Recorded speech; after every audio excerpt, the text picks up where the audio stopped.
Hey there, it's Dan. You're watching the Salty Sea, and I don't usually do preview videos for anything that isn't specifically Warcry related, but Underworlds all has rules for Warcry now. At least everything at least 2 years old does. So this one actually has a lot more Warcry tie-ins than you would normally see for something like this. So I'm pretty excited about it. First of all, I'm showing you the uh, old Night Runner sculpts here. If any range needed a refresh, it was Skaven. So these are always nice to see. Before we do anything else, let's just bask in the glory of new sweet stuff. You can see we got K-Knight Shadow Stalkers and Eshin Clan Skaven.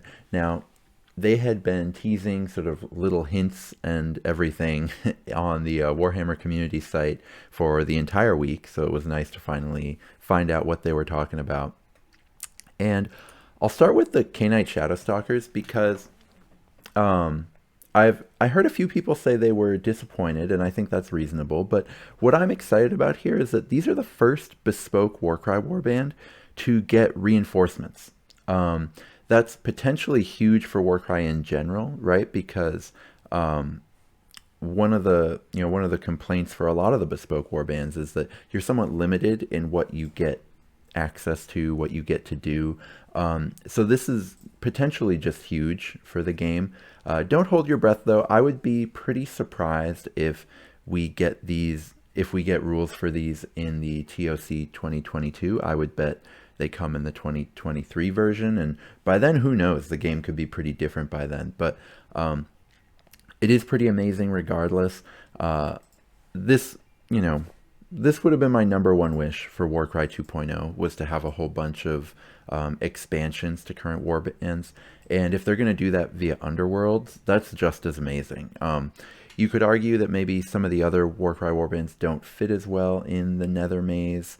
I think, for example, the Unmade would fit really well in the current what's happening in Underworlds. But who knows, really?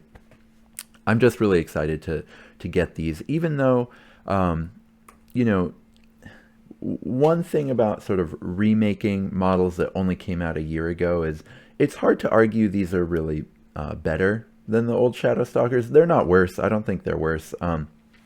I've got the old Shroud Queen here, and then the new Shroud Queen. I think you could really reasonably say you prefer either one of them. I think they're both pretty amazing as sort of sculpt wise. There's just enough little differences here that if you were to put them on the table, you'd be able to tell them apart, which is good. But otherwise, it's kind of the same. I think, really it'll just be about what the abilities are and whether that gives you kind of a new play style for your Shadow Stalkers. I think that would be cool, even if they're not more powerful than the old Shadow Stalkers. If they just give you kind of new options and more things to play around with, I think that's a great thing. They do have a bit of the issue. Shadow Stalkers have always had this, where anytime you have a fighter with a two-handed weapon in one hand and then another one-handed weapon, you're holding 3 hands worth of weapons, and that's always kind of sat with me wrong. So specifically the Shroud Blades with the spears, and then that's always kind of rubbed me a little bit the wrong way about the Shroud Queen. Shroud Queens are still just incredible sculpts, but it's always been a little awkward to me. So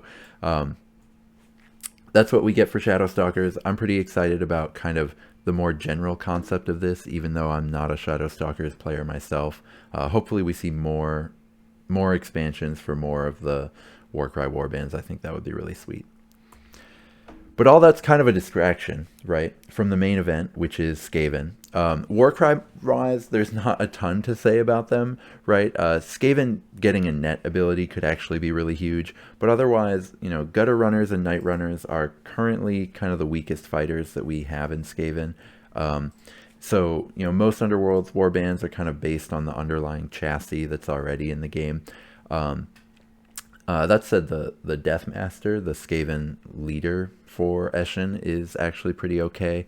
I know Rito used to swear by that one, but either way, I doubt we get these rules before 2023. A lot could change by then, right? obviously a lot of people predicting Warcry 2.0 later this year. Even if we don't get it later this year, sort of we're more likely to get it 2023, and I think that's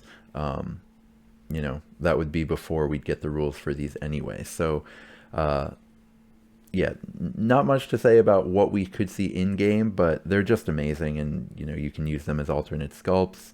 The thing I'm really excited about is just Skaven was in need of a refresh so badly, and so many of the GW resculpts lately have kind of left me feeling cold.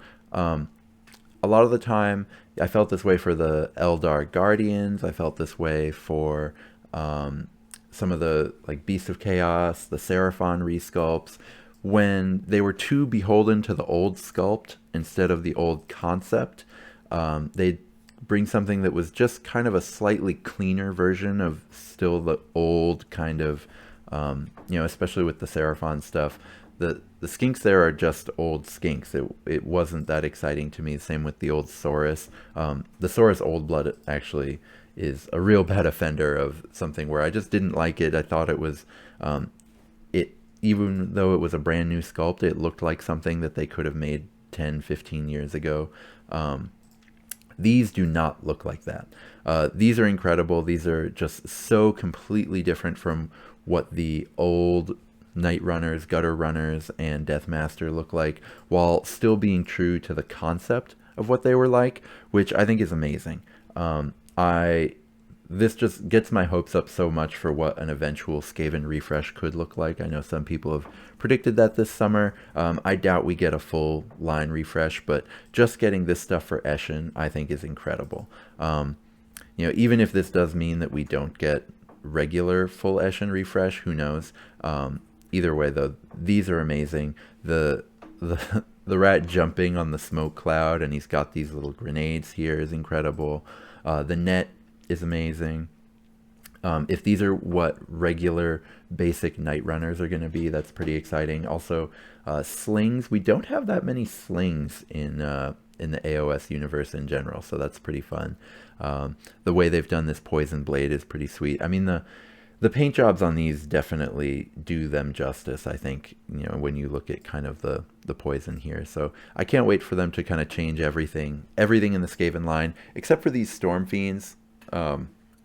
Storm Fiends are amazing. Hopefully this light is giving this guy a little a little glamour shot here, but I think Storm Fiends are amazing. But actually a lot of the Scryer stuff is amazing, but otherwise I'd love to see new Skaven all over the place other than the Vermin Lords. So short video today, just wanted to get through the new stuff, just because it's Warcry adjacent enough. I think all of the Skaven for proxies for your current Eshin stuff, all of the K-Knight Shadow Stalkers, hopefully giving us new options down the line. Pretty exciting. Give me your spicy takes on them in the chat. I know the Shadow Stalkers didn't excite everyone because they're the same options that we've got before, but the sculpts are cool, and maybe we see new options for them.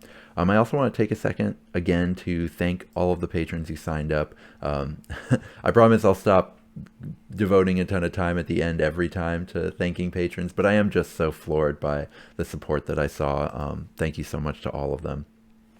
So I'll be back with more regular Warcry content in the future, and until then, may all your rolls be crits.